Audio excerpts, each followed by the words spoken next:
सगळ्यांचं अगदी मनापासून स्वागत करते आजच्या या नवीन व्हिडिओमध्ये। तर आज ना शुक्रवार आहे आणि नवन्याच्या स्कूलमध्ये ग्रीन डे। तर कालचा मी टीचरचाही मेसेज वाचला, तर त्यांना ग्रीन कलरचा ड्रेस घालून जायचा आहे। त्याचबरोबर ग्रीन कलरची एखादी वस्तू सोबत घेऊन जायची, मग ते टॉय वगैरे असं काही असेल तरी चालतं। आणि एखादं जे आपलं रोप वगैरे असतं ना झाडाचं, ते सांगितलं। आता माझ्याकडे रोप वगैरे नाही, तर ड्रेस आणि काय घेऊन जायचं टॉय हे ठरले।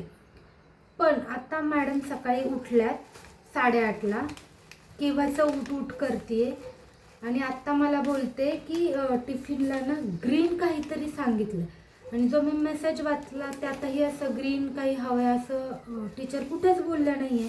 त्यामुळे मी म्हटलं मी देईन काहीतरी टिफिनला करून, कारण मी आजही काही डब्बा वगैरे सकाळी उठून बनवलं नाही। कारण हे जे महिन्यातले 3-4 दिवस असतात तेव्हा माझी इच्छा नाही होत सकाळी उठून काही बनवायची। आणि माझी आत्ता एवढी धावपळ झाली की मी ग्रीन काय देऊ टिफिनला, कारण तिचं म्हणणं होतं पालक बिलक असं काहीतरी दे। आणि घरात ना खरं सांगायचं काहीच नाही आहे, काहीच नाही ग्रीन।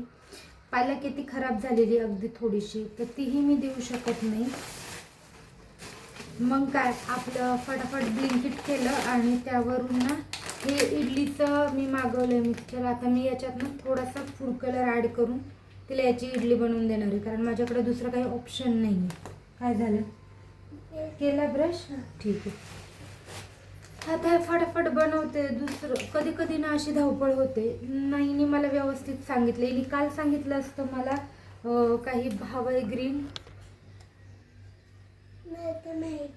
कुणाला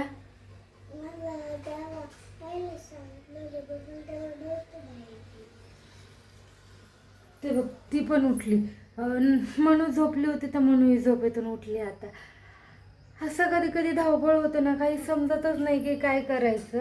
आणि मला आधी जर काही गोष्टी माहिती असेल तर त्याची तयारी मी आदल्या दिवशी रात्रीच करत असते। जसं की तिला आता तो एक फ्रॉक आहे तिच्याकडे छोटासा, तो ग्रीन कलरचा आहे, तो तर मी छान असा स्वच्छ क्लीन केला रात्रीच। आता आज तो घेऊन जायचा। कुठले कपडे घालायचे आहेत ग्रीन कलरचे तेही काढून ठेवले, पण मॅडमने हे सांगितलं नाही। आणि माझ्याकडे ब्रेडही होते आणि मला असं वाटलं होतं पोहे किंवा माझं असं म्हणजे मला ना याची रेसिपी ट्राय करायची होती दही ब्रेडची। तर मी म्हटलं होतं की मी ते बनवेल आज दही ब्रेड तिच्या टिफिनसाठी। पण मग काय सगळं टायमिंगला सगळा प्लॅन चेंज झाला आहे। आता हे पटपट झालं पाहिजे व्यवस्थित, म्हणजे मिळून मी आधी ना याच्यावर वाचून घेते रेसिपी कशी बनवायची, त्या पद्धतीने बनवून घेते। फायनली सक्सेसफुल झाले। ही इथे ग्रीन इडली तयार आहे आणि ही मसाला इडली। याच्यातनं मी थोडासा म्हणजे हे बॅटर होतं, याच्यात थोडासा फूड कलर टाकला तर अशी ग्रीन इडली तयार झाली मस्त अशी। चला हे तरी झालं। आता तिला फटाफट हे टिफिनमध्ये भरवते, तिचं आवडते, तिला स्कूलमध्ये सोडून येते, कारण टाईम होत आलाय स्कूलचा।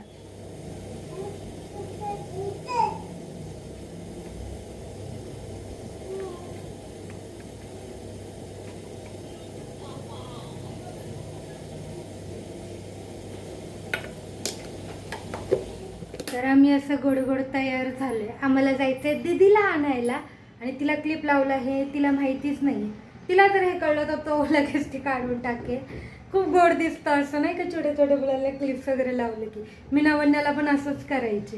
तर आता आम्हाला जायचं आहे दीदीला आणायला, हो ना? बाय कर त्यांना, बाय तुझू, बाय कर। हो बघतो हे तुझू, बाय कर, बाय बाय। नाही करायचं, बाय नाही करायचं, अरे के लाजलं। चलो तू उशीर होईल परत तिला। आणि बाहेर ना सतत पाऊस चालू आहे, त्यामुळे छत्री पण घेऊन जावी लागलं। तर एवढं सगळं न्यायचं, 2 छत्र्या, त्याची टिफिनची बॅग, हे बाळ सगळं न्यायचं थोडंसं अवघडच होतं। ठीक आहे, ॲडजस्ट करावं लागेल। हो दीदीला आणायला जायचे। तर हो मी आता बनवणार आहे दही टोस्ट, जे मी सकाळी बोलली होती। तर हे बनवताना सगळ्यात आधी मी काम केलंय ते खूप सारे व्हिडिओज पाहिलेत यूट्यूबवर, आणि त्यानंतर मी हे बनवायला घेते। मी आता पहिल्यांदाच बनवणार आहे, पण मला ना ते बघून खूप छान वाटलं आणि खायची इच्छा झाली, तर त्यामुळे मला ते बनवायचंच होतं।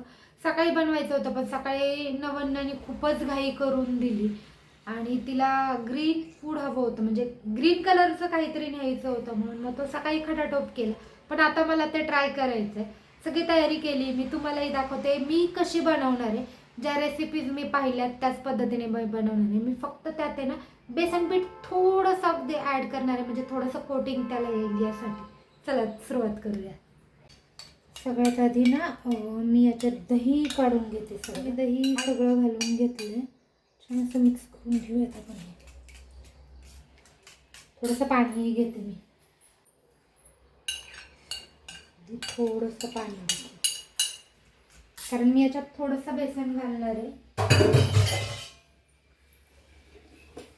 त्यानंतर थोडंसं लाल तिखट, नंतर थोडेसे चिली फ्लेक्स, थोडीशी काळी मिरी माझ्याकडे कुटलेली ती,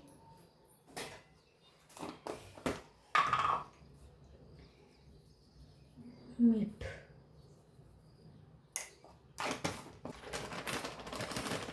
थोडंसं बेसन पण घातलंय मी. बेसन अगदी ऑप्शनल आहे, त्यांनी कुठल्याच याच्यात बेसन नाही वापरलेलं, पण मी घातलंय कारण मला त्याला असं एक कोटिंग हवं आहे, त्यामुळे. छान असं मिक्स करून घेऊया.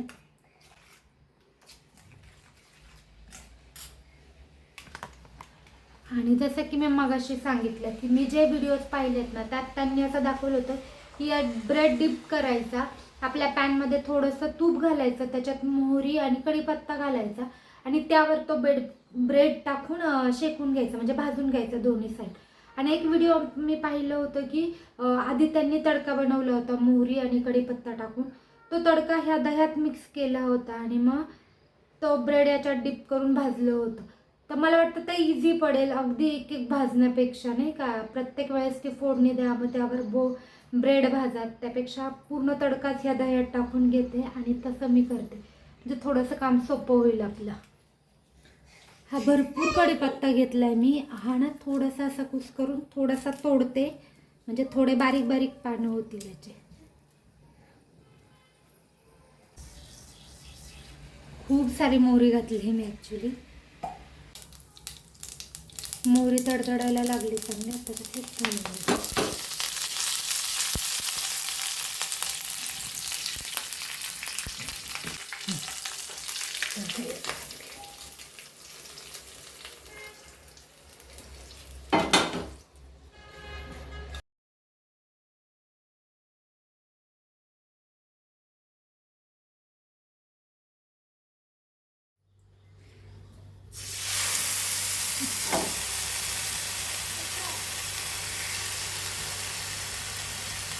याला ना तूप टाकून भाजूया, म्हणजे टेस्ट छान येईल.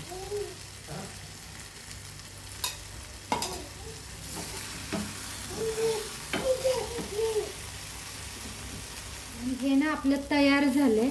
हे ओला असतो ब्रेड, त्यामुळे ना थोडंसं उचलताना थोडंसं सावध हे करून उचलायचं. तर हे अशा पद्धतीने काहीसं बनलंय, जे खूप जास्ती गरम आहे आणि खूप छानही वाढ दिसते. आणि टेस्ट याची करून बघायची आहे मला आता. फोटो काढते. हे इतकं सॉफ्ट आहे ना, उचलताना आहे ना तव्यावरनं थोडीशी काळजी घ्यावी लागते कारण खूप सॉफ्ट होतं हे.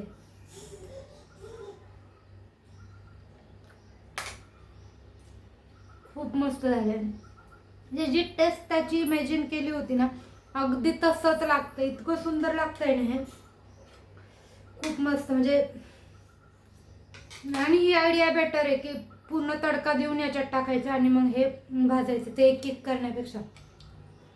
खूप मस्त आहे. म्हणजे तुम्ही जर कधी हे ट्राय केलं नसेल ना, एकदा नक्की ट्राय करून पहा. खूप पटकन होतं, जास्ती वेळ लागत नाही. आता मी ना बाकीचे बनवून घेतात आणि आम्ही दोघीही गरम गरम खात होते. एक नवन्यालाही दिलंय मी बनवल्या. सगळ्यात आधी तिला दिलं आणि नंतर मी हे घेतलं. खूप छान झाले. नक्की नक्की ट्राय करा ते एकदा तरी. आणि आजचा हा जो ब्लॉग आहे तो मी इथेच थांबवते. आपण भेटूयात अशाच एका नवीन व्हिडिओ सोबत. तोपर्यंत आनंदी राहा, खुश राहा आणि स्वतःची खूप सारी काळजी घ्या.